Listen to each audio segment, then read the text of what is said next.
everyone, welcome back to Creatively Crafted Life. My name is Melanie, and Nikki is here with me again for another Calling Creative conversation. Hey, Nikki, how's it going? Good. How are you doing? I'm excited for our conversation today. We're talking about roadblocks, right? Yeah, roadblocks or loss of crafty mojo or reasons why you're not crafting and you want to, that kind of thing.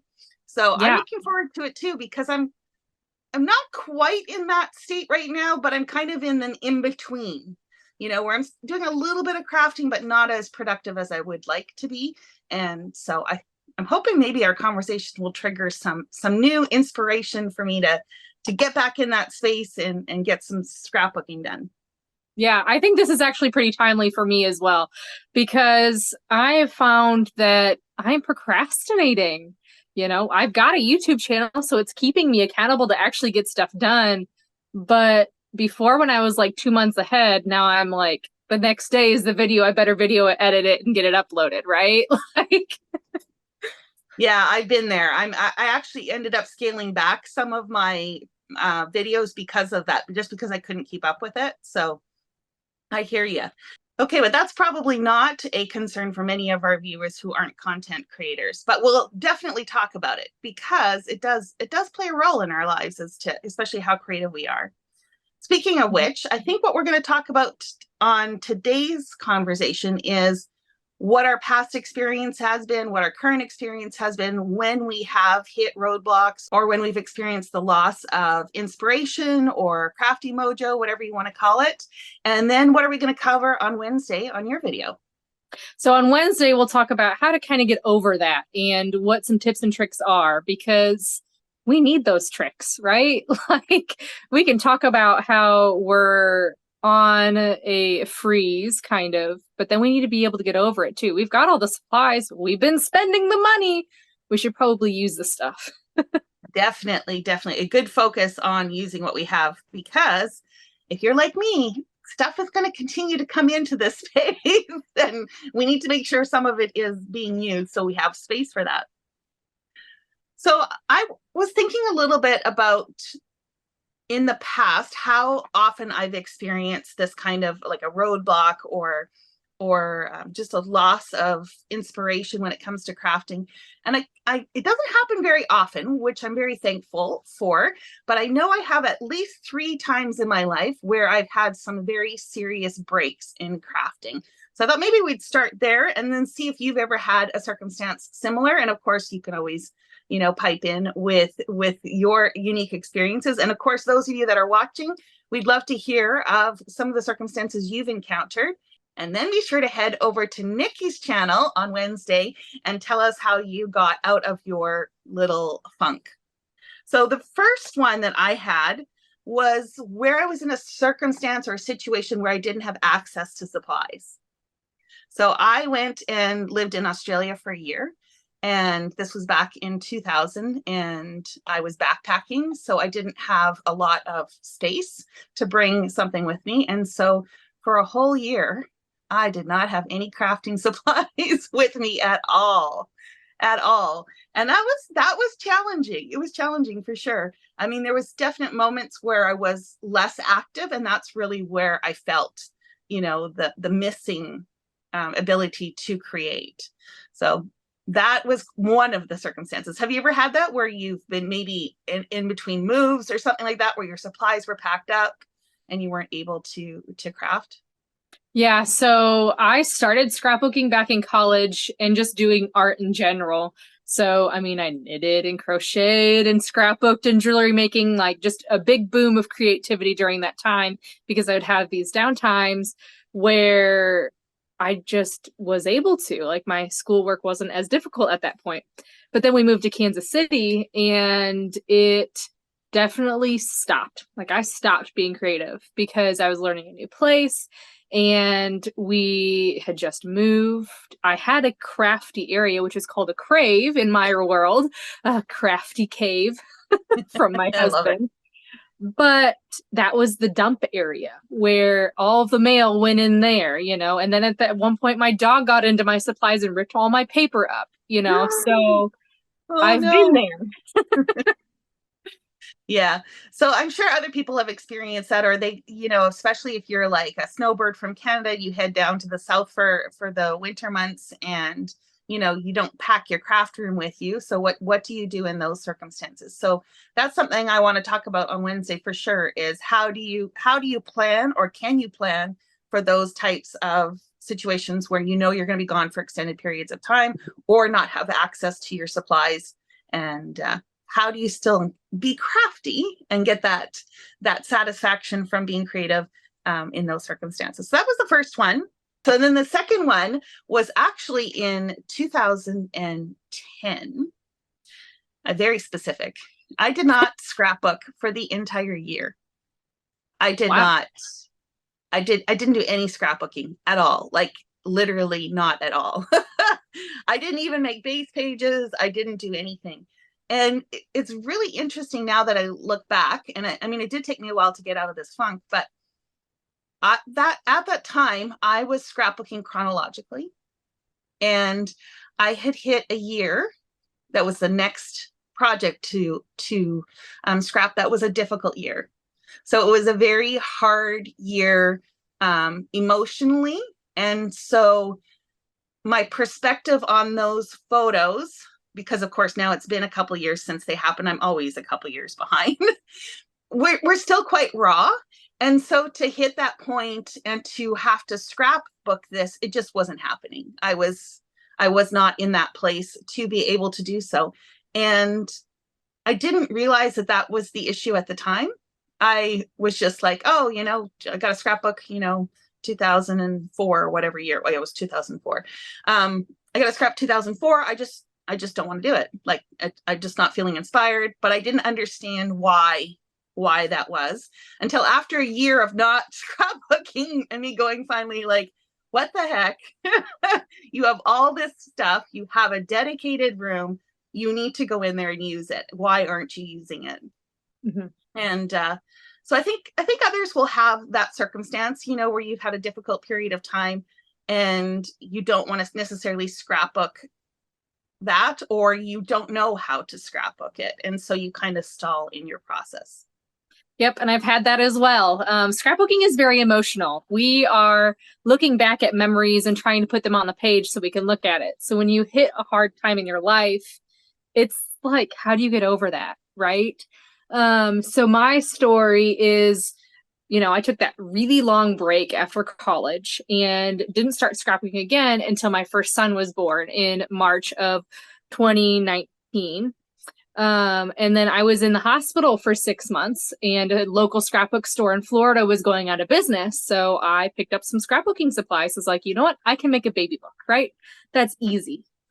So towards the end of his life, he passed away in March of 2020, right when the COVID hit, right? We drove from Florida back to Kansas that entire time through the pandemic. And when I got home, it was my husband's birthday in 2 weeks. And so I did an entire album of him and my son for his birthday that year. But then it was like I was done. I didn't have any inspiration. And so I took a break until I found out I was pregnant September of that year. So and I think you've documented some of this. You have gone past part of that. You have documented. It's going to be interesting to hear how you managed to do that on Wednesday's call. I'm looking forward to that. Yeah, I wonder if other people, like, because COVID, like, it was an emotional time for a lot of people. Everybody had a relative who had it that was pretty much hospitalized or passed away, and I apologize for that, but it was a big change in our world. Yeah. Yeah, it was a life-changing experience for sure. And then the other part, which is kind of where I'm at today, and I'm just going to call it life. So, or you could call it distractions, or other commitments that are pulling on your time, and it's taking everything out of you in this moment, and That's you have called nothing burnout. Yeah, I mean, I don't think I'm at the point where I'm burned out, like I can't do anything, or that I'm depressed, but I definitely do feel the pressure, and that I don't have any time to just be. And while my craft room is very much my stress reliever. Unfortunately, when I get too stressed, it doesn't work. It doesn't continue to be that stress reliever. It's kind of more like a maintenance stress reliever than a in the moment kind of stress reliever, if that makes any sense. It helps to keep my stress levels lower, but if they get too high, I just can't do it. It's like it's one more thing on the plate. I just can't do it. And so I just kind of back off a little bit and not craft as much as I would like to. Yep. And that's kind of similar to where I'm at, where, you know, I've been on YouTube almost 3 years, maybe 2 years. I don't know. But I mean, that's a long time to keep going for 3 videos a week or more, depending on what season of life we're in, right? So in October, the 30 Days of Sketches with Christy's Beautiful Life is happening, you know, and I like to participate in that. That's a video a day. That's a lot of work. And so, and as a YouTube content creator, we have to keep up with that, and we usually prepare ahead of time. So at one point during this year specifically, I had a whole bunch of stuff going on. I knew I was going out of town. JJ was having some heart surgery, and so I had to get prepared for that. And then I was so far ahead in advance, I was just like, you know what, I don't even want to step in my craft room. I don't want to do anything. I just want to chill. And so I took like 2 months off because I was so far ahead. And now it's trying to get back into it where I'm kind of struggling, right? Yeah. And there is something about momentum. Like when the ball is rolling or when the creative juices are flowing, it is much easier to stay in that zone. But when it dries up, man, it's hard to get it going again sometimes. It definitely is. And I've noticed that when I try to get back into it, I don't like my pages as much. And so really keeping that momentum going is a big key.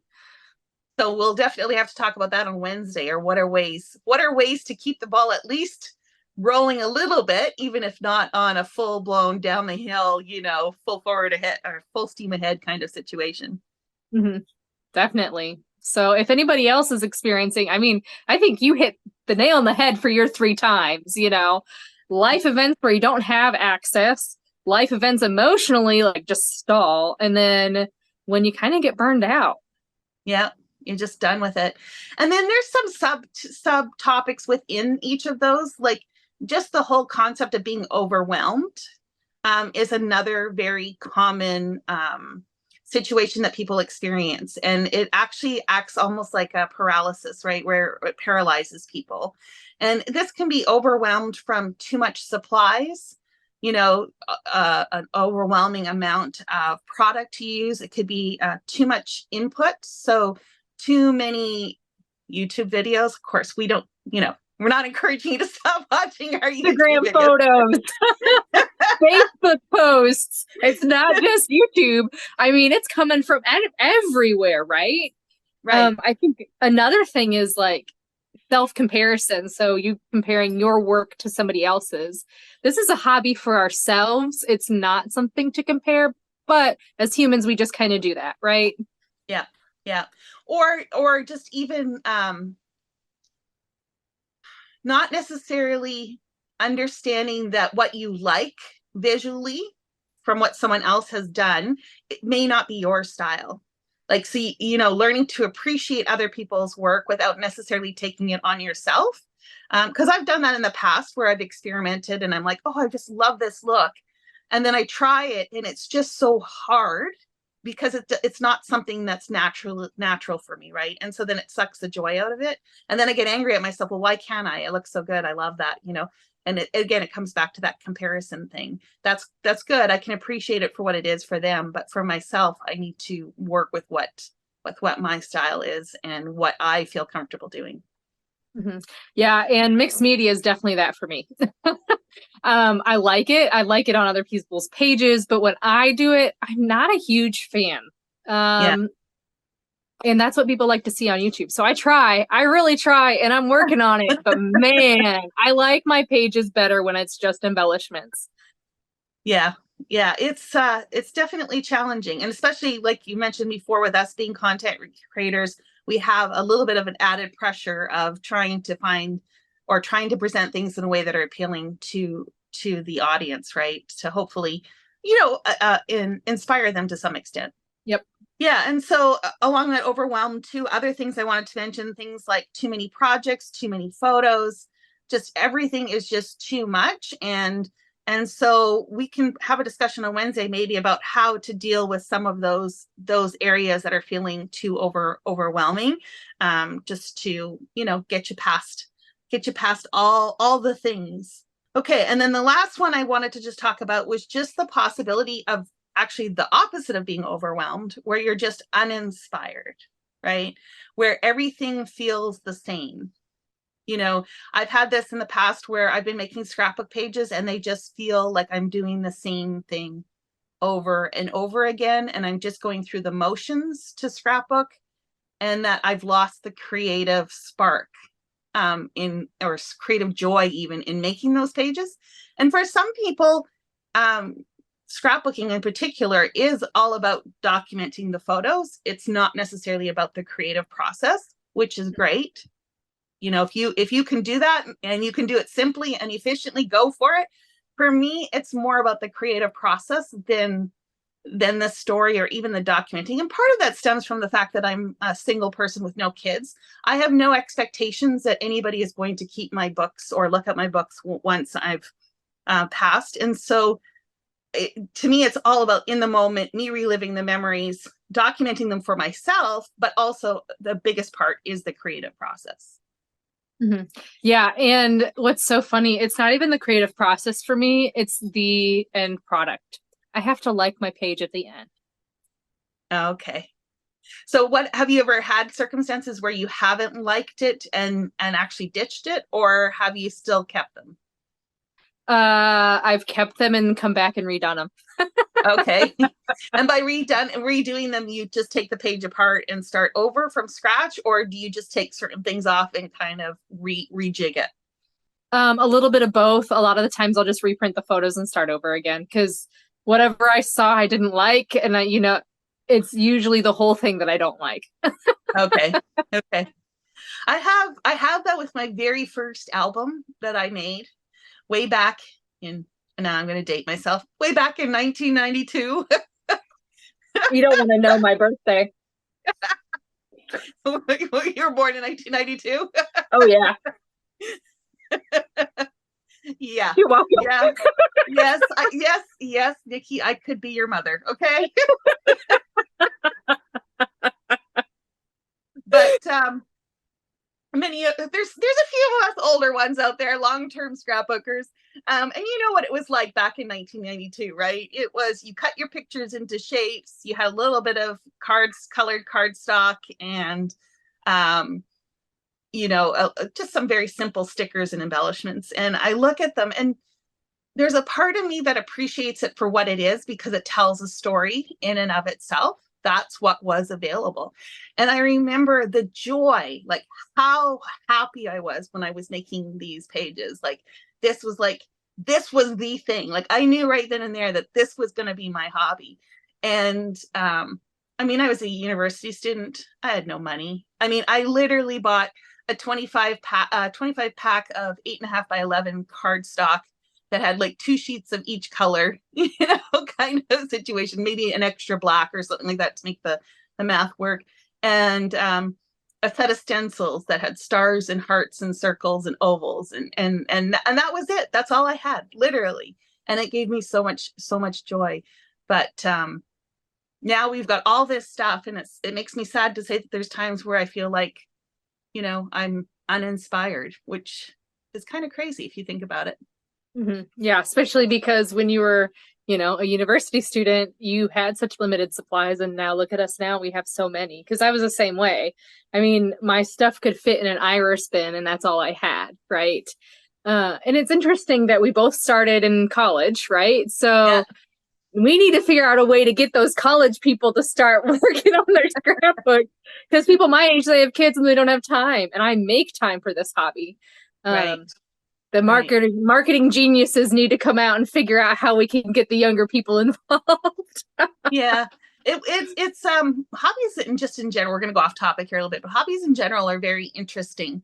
Because what's surging right now are like, I've seen a lot of like macrame. which was big in the 60s. Knitting and crocheting has really come back into its own, especially crocheting. I mean, that is huge. And again, those were all things my grandmother did as a hobby, right?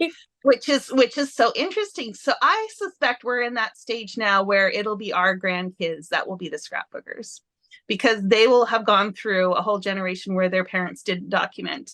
And now they'll be stuck looking through a million digital photos, to try to figure out which ones are of any value, and document. At least that's what I hope it does, at least resurrect, if it doesn't do so sooner. But in the meantime, we're going to keep it going strong, right?